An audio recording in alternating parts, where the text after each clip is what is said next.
Saudações, vigia das pessoas. Estamos vendo a série Classe VIP. Essa série tem por objetivo estudar a Bíblia diariamente. E a gente faz isso utilizando esse guia de estudo. Ó, que bonito. Gostou do guia de estudo? Tô brincando. A capa está fechada, mas a capa está disponível por dentro. Alusões, imagens e símbolos. Como entender a profecia bíblica? O autor da lição deste trimestre é Sean Bonstra. O homem é bom, viu? Ele vem devagarinho. Ele vem devagarinho, devagarinho, devagarinho. Mas ele vai.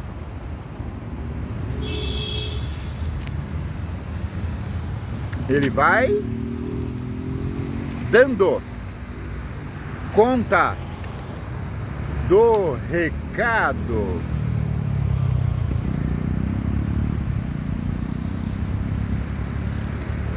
Nesta semana, que começa hoje, sábado, um esclarecimento técnico. Hoje, sábado, 14 de junho, você está vendo essa lição, tá bom? Mas por questões técnicas, para garantir que você não perca um dia de estudo, então eu estou fazendo alguns capítulos adiantados, de modo que eu estou gravando na manhã de quarta-feira, dia 11 de junho. Você está me ouvindo no sábado, porque essa lição é para ser estudada a partir de sábado. Nessa semana, precursores dos eventos finais. O autor da lição, ele deixa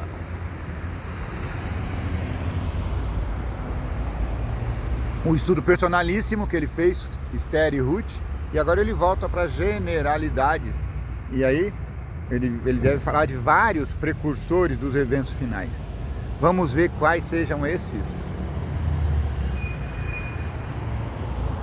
Verso para memorizar.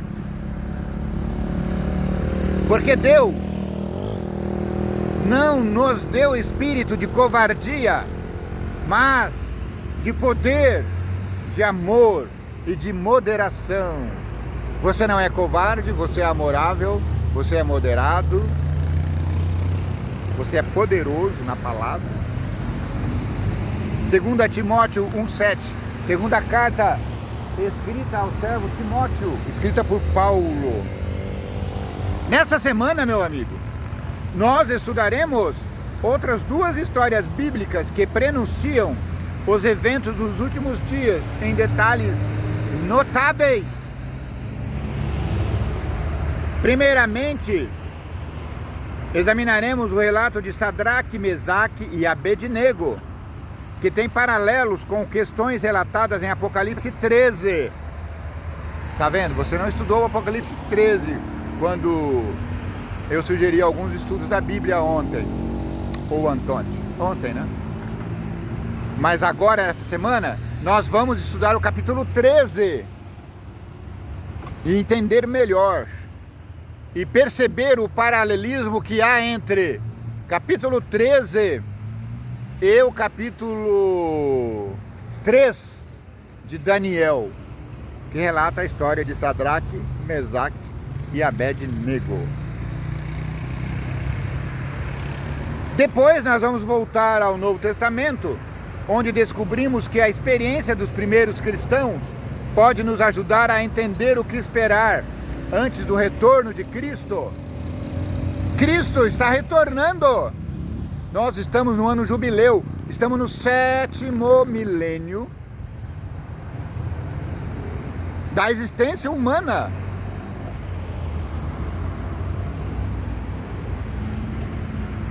Já está fazendo 2000 anos que Jesus Cristo esteve aqui. Talvez ele volte, talvez não, vou falar com certeza. Jesus Cristo vai voltar agora, no 7º milênio. Porque essa é a convicção dos apóstolos quando falavam sobre a volta de Jesus. Eles criam fervorosamente, corajosamente, que Jesus voltaria nos seus dias. Como disse Paulo, em nossos dias.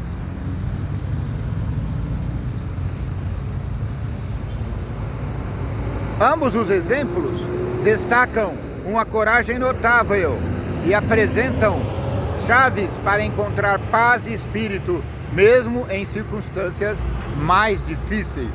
Agora a igreja brasileira não está sendo perseguida, mas essa perseguição vai acontecer. As leis que protegem os cristãos, as leis que protegem a liberdade religiosa, elas serão removidas. Primeiro na América e por conseguinte no Brasil. Apesar que aqui as leis que protegem não funcionam. Veja aí o absurdo que o Alexandre de Moraes está fazendo com essas vítimas do 8 de janeiro aí. Aliás, falando em paralelismo, veja o paralelismo que aconteceu na perseguição nos Estados Unidos. No 8 de janeiro deles, que lá acontece do dia 20 de janeiro. Foi igualzinho, muito semelhante ao que aconteceu aqui. O que deu força aos Estados Unidos para continuar em pé e para continuar sobrevivendo é que lá as instituições democráticas, elas são mais democráticas. Com todo o poder da esquerda, eles não conseguiram solapar a narrativa da direita de que estava havendo uma perseguição e que realmente houve, e aí a população conseguiu ser esclarecida. Aqui no Brasil, o presidente Lula disse ontem que a extrema direita, que ele chama a direita de extrema direita, não sei porquê, só existe direita e esquerda, não existe extrema direita, não existe extrema esquerda. Ora, existem os direitistas mais raivosos, assim como existem os esquerdistas mais raivosos, mas a esquerda falar que existe extrema direita, ou a direita falar que existe extrema esquerda, é redundância. O fato de ser extremo ou menos extremo não diz respeito ao direitista em relação ao esquerdista, e não diz respeito ao esquerdista em relação ao direitista, e vice-versa. Nos Estados Unidos, a direita venceu pelo argumento, porque lá é o país da liberdade. Aqui no Brasil, o presidente Lula falou ontem, não é que falou ontem, eu vi ontem, que na próxima eleição a extrema-direita não vai vencer, é impossível. Eu, como presidente Lula, garanto. Ora, você só pode garantir uma coisa se você tiver força para fazê-lo. Então, ainda que o brasileiro queira ir para a direita, como o mundo está indo, existirá uma força judicial aqui para impedir isso. É o que eu consegui ler nas entrelinhas do presidente Lula. Lula e seus 40 ladrões, que eu acho que já são mais de 40. Para fazer o contraponto aí ao Alibaba e os seus 40 ladrões. Mas eu acho que a petralhada dá mais de 40. Bem mais. Então, meus amigos, os cristãos, sejam da direita ou sejam da esquerda, eles precisam pôr as barbas de molho e estar preparados para os ataques de Satanás. E Satanás vai atacar o quê? A liberdade religiosa. Vai chegar uma hora que eu vou ser proibido de falar o que eu falo aqui. Sim, meu amigo. Ainda que eu esteja calcado em doutores renomados, ainda que eu tenha um entendimento nítido dos escritos bíblicos, afinal eu sou formado e pós-graduado em teologia, Eu entendo mais ou menos do que eu estou falando. Vai chegar uma hora que nós seremos proibidos. É por isso que eu estou gravando aqui no monte da internet. Enquanto eles permitirem, nós estaremos falando aqui. Por isso que é importante você compartilhar, você dê o seu gostei. É importante você se inscrever no canal. Hoje estamos pequenininhos, mas esse canal tem tudo para ser forte. Porque a nossa mensagem é clara. Saí dela, povo meu. E vamos falar nessa semana sobre Apocalipse 13. Coloque a sua barba de molho. É hora de abrir os olhos. Os jacarés estão nadando de costas. Bom dia, irmãzinha. Os jacarés estão nadando de costa. Toma cuidado. Veja onde você vai nadar. Tem uma fábulazinha infantil. Não sei se é só uma fábula ou se é um conto, não sei. A mãe do peixinho disse para o peixinho: peixinho, peixinho, não nada naquele cantinho. E o peixinho foi e nadou naquele cantinho. Aí o jacaré veio e devorou o peixinho.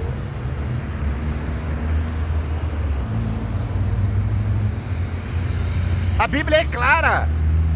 Ela fala pra gente: peixinho, peixinho, não nade naquele cantinho. O cantinho da desobediência. Quando a mamãe peixe falou não vai para aquele canto do rio, do lago, é porque ela sabia que havia um perigo. Então, a mãe peixinho hoje é a igreja falando.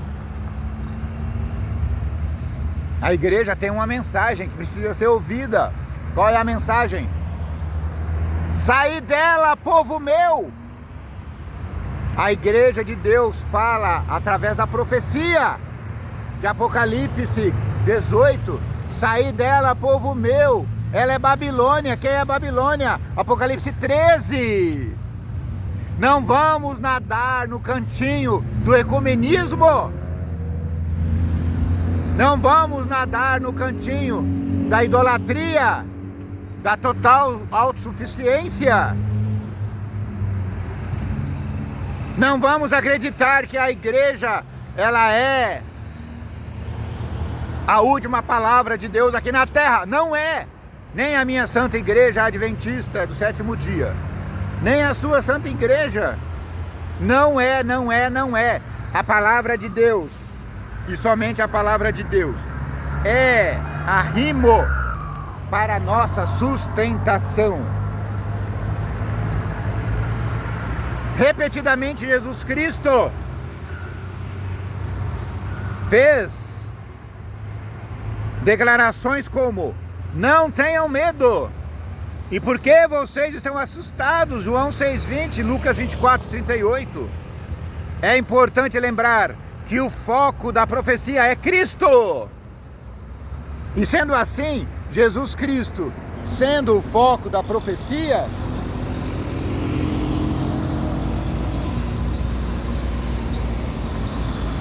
em todas as cenas retratadas nos momentos finais da terra, devemos seguir o seu conselho, que o coração de vocês não fique angustiado.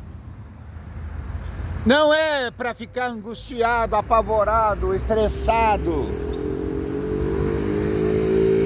Vocês creem em Deus?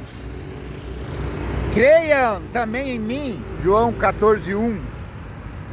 Os eventos dos últimos dias serão desafiadores para os fiéis a Deus, mas é preciso encarar esses acontecimentos com esperança. Quais são os últimos acontecimentos? O fim da liberdade religiosa, a implementação, a imposição de uma só fé em todo mundo. Eles vão olhar e vão falar: qual é a fé que é boa para todo mundo aí? O Papa Jesuíta Francisco falou: é a fé católica. Mas o Papa Jesuíta Francisco não é de confiança. Ele fez um juramento horrível. Tá aí, ó, Dr. Walter Veit comenta. Ontem eu vi um vídeo do Dr. Esqueci o nome do homem, do canal Ciência de Verdade, comentando um vídeo do Dr. Walter Veit, onde o Dr. Walter Veit apresenta ao mundo inteiro o juramento diabólico que os jesuítas fazem para entrar nessa ordem de Jesus, que de Jesus não tem nada. Com todo respeito aos meus amigos católicos, Afonso, lembrei agora, Dr. Afonso é um mestre secular que eu admiro. Eu até chamo ele de mestre da conspiração, porque ele gosta de conspirar. Ele acredita na Terra quadrada. Só que ele não fala para as pessoas não se escandalizarem. É o mestre da conspiração secular. Falando de outro mestre da conspiração religioso, o Dr. Walter Veit. Eu achei o máximo. Duas pessoas que eu admiro no mesmo vídeo, um falando da outra. Tomara que o Walter Veit comente um pouquinho sobre o Afonso, porque o homem, ele é cristão também, pelo que ele nos apresenta. Nessa semana, anote aí, essa semana tá fervendo. Anote aí o que você vai ler, tá bom? Daniel capítulo 2, aqui fala do verso 31 a 45, mas leia o verso todo. Daniel capítulo 3, aqui fala do verso 1 ao 12, mas leia todo. 17 e 18. Mas leia tudo, Daniel 2 e 3. Apocalipse 13, verso 11 a 47, mas leia todo o capítulo 13, porque você vai entender o contexto ali da colina ou da planície de Durã.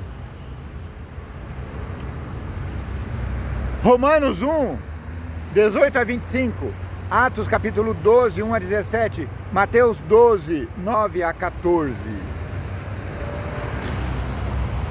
Essa semana vai sair faísca aqui no canal Vigia das Pessoas.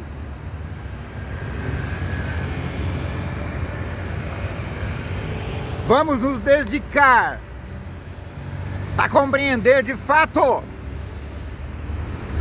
o que a profecia bíblica está nos dizendo, o que as nossas igrejas como instituições estão dizendo.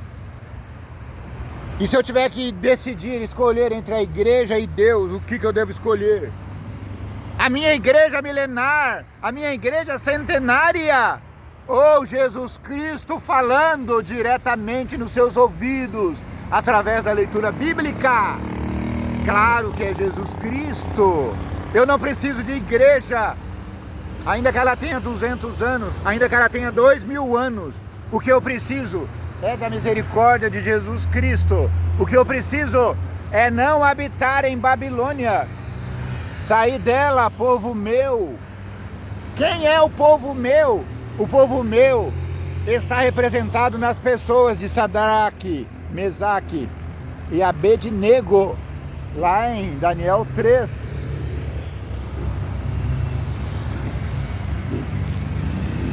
Muito obrigado.